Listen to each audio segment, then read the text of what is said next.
నీ జీవితం ఎందుకిలా ఆగిపోయినట్టనిపిస్తోంది? ఎంత ప్రయత్నించినా ఫలితం రావడం లేదనిపిస్తోందా? ఒక మాట గుర్తుంచుకో, నువ్వు ఆగిపోయావు కాదు, నిన్ను సిద్ధం చేస్తున్నారు. ప్రతి ఒక్కరి జీవితంలో ఒక దశ వస్తుంది. అక్కడ ప్రశ్నలెక్కువగా ఉంటాయి, సమాధానాలు కనిపించవు, నిశ్శబ్దం మాత్రమే ఉంటుంది.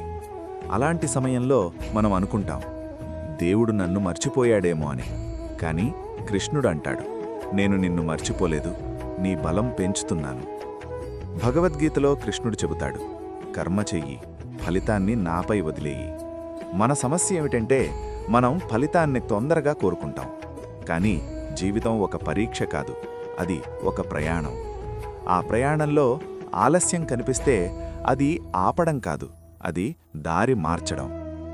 నీ జీవితంలో నువ్వు ఓడిపోయినట్టనిపించిన రోజులు, అవే నీకు తెలియకుండా నిన్ను బలంగా చేస్తున్న రోజులు.